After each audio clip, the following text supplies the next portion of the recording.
ఇక్కడ రాయబడుతున్న మాటల్లో మన దేవుని లక్షణం ఏంటి అంటే న్యాయం తీర్చేవాడు. చెప్పండి ఎవరైనా.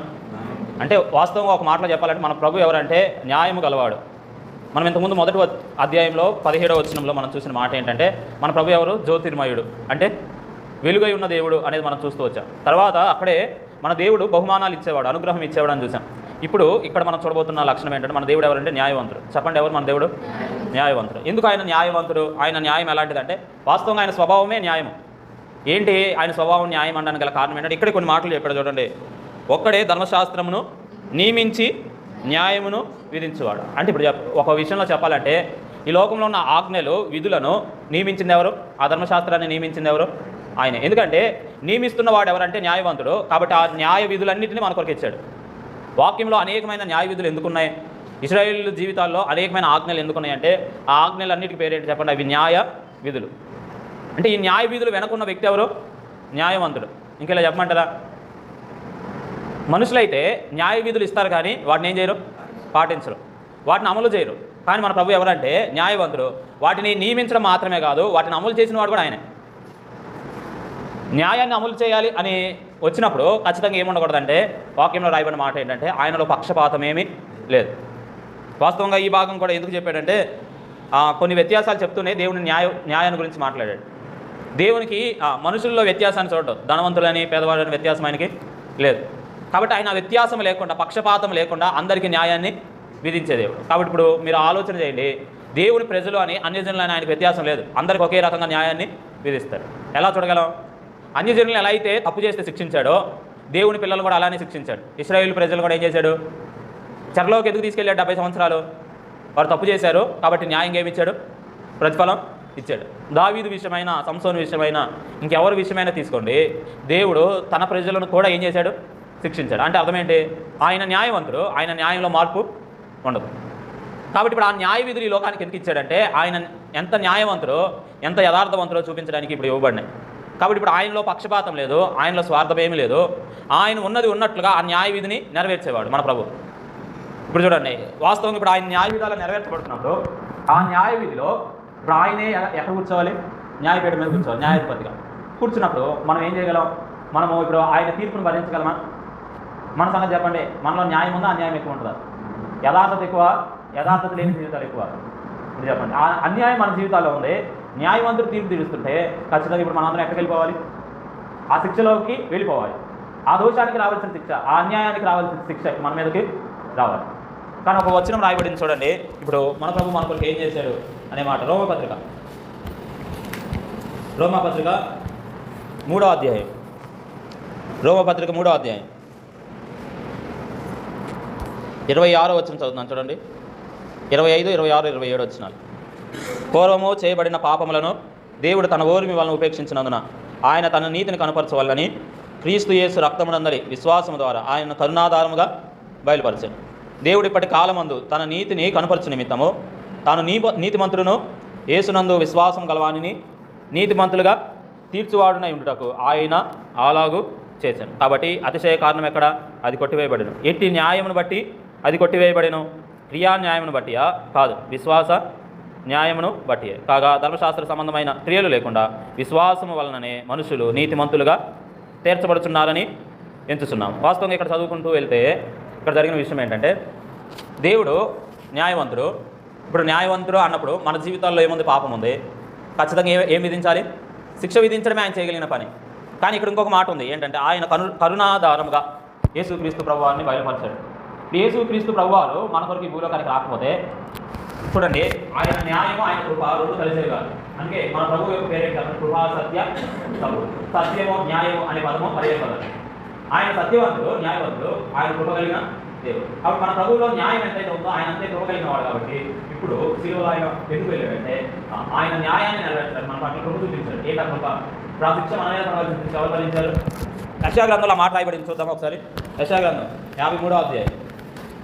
యెషయా గ్రంథం 53వ అధ్యాయం. యెషయా గ్రంథం 53వ అధ్యాయం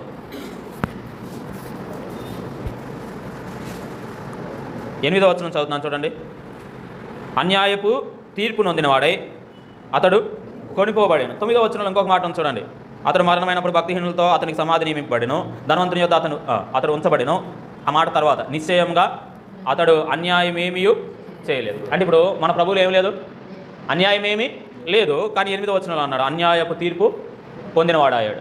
అంటే ఇప్పుడు అన్యాయం లేనివాడు ఇప్పుడు ఏమయ్యాడు, అన్యాయమైన తీర్పు పొందాడు. కారణం ఏంటంటే అన్యాయం చేసిన వారు ఎవరు, ఇంకా పైన ఇలా రాయబడింది, ఆ దోషములు చేసిన వారు ఎవరు, అతిక్రమాలు చేసింది ఎవరు, ఆ శిక్ష ఎవరిది, మనది. ఇప్పుడు చూడండి, న్యాయాధిపతిగా సింహాసనం మీద కూర్చున్నవాడు ఆయనే మన శిక్షను భరించడానికి ఆ సింహాసనాన్ని విడిచి ఎక్కడికి వచ్చాడు, మన స్థానంలో నిలబడ్డాడు. అది తప్ప మరొక ఆప్షన్ మనకు లేదు, మనకు అవకాశం లేదు. ఆయనే దిగి రాకపోతే, ఆయనే మన పక్షాన్ని నిలబడి శిక్ష భరించకపోతే మనకు రక్షణ లేదు. కాబట్టి దేవుని న్యాయాన్ని నెరవేర్చింది కూడా ఎవరో, ప్రభు అయిన యేసు. ఎందుకంటే పరలోకంలో ఉండవలసిన వాడు భూలోకానికి వచ్చాడంటే కారణం ఏంటంటే, కారణం ఒకటే, మన జీవితాల్లో ఉన్న ఆ శిక్ష అంతటిని, ఆ తీర్పు అంతటిని ఎవరు భరించడానికి వచ్చారు, ప్రభు అయిన యేసుక్రీస్తు. అందుకే ఇలా రాయబడి ఉన్న మాట ఏంటంటే అన్యాయమైన తీర్పు ఆయన ఏం చేశాడు, మన కొరకు పొందాడు. అన్యాయమైన తీర్పు పొందేటప్పుడు ఆయన ఎలా ఉన్నాడంటే మౌనంగా ఉన్నాడు. ఎందుకంటే ఆ తీర్పు ఎవరిది కాదు, ఆయనది కాదు. ఒకవేళ ఆయన నోరు తెరిచి మాట్లాడాడు అనుకోండి, ఆయన జీవితకాలంలో 3.5 సంవత్సరాలు పరిచయం చేసేటప్పుడు మాట్లాడాడు, ఏమన్నాడు, నా యందు పాపం ఉందని మీలో ఎవడు స్థాపించగలన్నాడు. ఎవరైనా మాట్లాడేటప్పుడు ఒకవేళ ఆయన నోరు తెరిస్తే అందరూ కూడా ఏమైపోతారు, మౌనం అవ్వాల్సిందే. కానీ అనేకమైన అన్యాయమైన తీర్పులు ఇప్పుడు ఎవరు పొందారు, యేసు ప్రభు పొందాడు. ఒకవేళ ఆయన నోరు తెరిస్తే ఆయన తీర్పు పొందలేడు. ఎందుకు తెలుసు, ఆయన న్యాయవంతుడు కాబట్టి ఎవరు కూడా ఆయనకి ఏం విధించలేరు, శిక్ష విధించలేరు. కాబట్టి ఆయనే ఇష్టపడి మన కొరకు తన ప్రాణాన్ని పెట్టడానికి అన్యాయమైన తీర్పు పొందాడు. అందుకే అక్కడ రాయబడింది, గొర్రె బొచ్చు కత్తిరించు అని ఎదుట ఎలాగ మౌనంగా ఉంటుందో ఆయన మన కొరకు అలా మౌనం అయిపోయాడు. ఒకవేళ ఆయన నోరు తెలుసుంటే మాకేముండేది కాదు, విడుదల ఉండేది కాదు, మన శిక్షకు క్షమాపణ ఉండేది కాదు. ఆయన మౌనంగా ఉన్నాడు కాబట్టి. ఎందుకు ఆయన మౌనంగా ఉన్నాడు, నా శిక్షను భరించాడు. ఆయన నోరు తెరిస్తే ఆయనలో తప్పేమీ లేదని తెలిసిపోతుంది. ఆయనలో తప్పేమీ లేకపోతే అప్పటికే పిలాతు అన్నాడు, ఏమన్నాడు, ఇందులో నాకు ఏ దోషము కనపడలేదు. కాబట్టి మన ప్రభు ఎంత మౌనం అవడానికి చాలా లోతైన అర్థం ఏంటంటే మన శిక్షను భరించడం కోసం. ఒకవేళ ఆయన నోరు తెలుసుంటే ఖచ్చితంగా ఏమైంది చెప్పండి, ఏమైంది, ఆయన న్యాయవంతుడని అర్థమైపోతుంది. కాబట్టి ఆ మన అన్యాయమైన స్థితిని భరించడానికి, ఆ తీర్పును భరించడానికి, పరలోకం నుండి వచ్చి ఆ ఉగ్రతను భరించడానికి ఇప్పుడు మన ప్రభు ఏమైపోయాడు, మౌనమయ్యాడు. ఈ మాట నాకు జ్ఞాపకం వస్తున్నప్పుడల్లా, తీర్పు అనే మాట చెప్పబడుతున్నప్పుడల్లా లేవ్యాకాండంలో ఒక మాట జ్ఞాపకం వస్తుంది. అగ్ని యొక్క పరిమాణాన్ని నియమించేవాడు ఎవరంటే దేవుడే. అంటే తీర్పు ఎంత రావాలో నియమించేవాడు ఎవరు, దేవుడే. అంటే ఇప్పుడు మన పాపములన్నిటికీ, లోక పాపములన్నిటికీ రావాల్సిన ఎంత తీర్పో ఆ తీర్పు యొక్క పరిమాణాన్ని ఇప్పుడు ఎవరు నియమించారు, న్యాయముగా దేవుడు నియమించాడు. ఆ న్యాయమైన తీర్పు ఇప్పుడు ఎవరి మీద పడింది చెప్పండి, మన మీద పడాలి. కానీ ఎవరి మీద పడింది చెప్పాలా, ఆయన మీద పడింది. అందుకే ఈ మాట గుర్తుపెట్టుకోండి, ఆ తీర్పు మన మీద పడడం న్యాయము, ఆయన మీద పడడము అన్యాయం. అందుకే ఆయన ఏం పొందాడు, అన్యాయమైన తీర్పు. అందుకే ఈ మాట సిలువలో దొంగ కూడా అన్నాడు, ఏమన్నాడు చెప్పండి, అదే వాస్తవంగా ఇది మనకైతే న్యాయము, కానీ ఈయన ఏ దోషము చేయలేదన్నాడు. అంటే గమనించండి, మన మీద ఆ దోషం రావడం న్యాయమే, కానీ అది తప్పించబడి మన ప్రభు మీద మోపబడి. కాబట్టి న్యాయవంతుడైన దేవుడు మన కొరకు మనల్ని తప్పించడానికి అన్యాయమైన తీర్పు పొందాడు. అక్కడ రాయబడిన ఇంకొక మాట ఏంటంటే ఆయనలో అన్యాయం ఏమీ లేదు. కాబట్టి మనం సందేహిస్తామేమో, అక్కడ ఈ మాట కూడా రాయబడింది, ఆయనలో అన్యాయం ఏమీ లేదు. మన దేవుడు న్యాయవంతుడు, ఆయన న్యాయంగానే సమస్త విధులను ఈ భూమి మీద ఉంచాడు, వాటిని జరిగిస్తున్నాడు, వాటిని నియమిస్తూ కొనసాగింపజేస్తున్నాడు ఆయనే. ఇప్పుడు మన కొరకు ఆయనే ఈ భూలోకానికి దిగివచ్చి సిలువలో మరణించాడు. అన్యాయమైన తీర్పు పొందిన ఆయన, అన్యాయం ఏమీ ఆయనలో లేదు. మన కొరకు సిలువలో మరణించి 3వ దినం తిరిగి లేచాడు, పరలోకానికి వెళ్ళాడు, మరలా తిరిగి రాబోతున్నాడు. ఆయన వచ్చినప్పుడు ఒక రాజ్యం స్థాపించబడుతుంది, 1000 ఏళ్ల పరిపాలన రాజ్యం ఈ భూమి మీదే. ఆ భూమి మీద ఆ రాజ్యంలో ఏముండదో తెలుసా, ఆ రాజ్యంలో అన్యాయం ఏమీ ఉండదు, కేవలం న్యాయమైన పరిపాలన మనం ఒకరోజు చూడబోతున్నాం. ఈ కాలంలో మనం న్యాయమైన పరిపాలన చూస్తున్నామా, భూమి మీద న్యాయం ఉందా, న్యాయమైన పరిపాలన ఉందా, లేదు.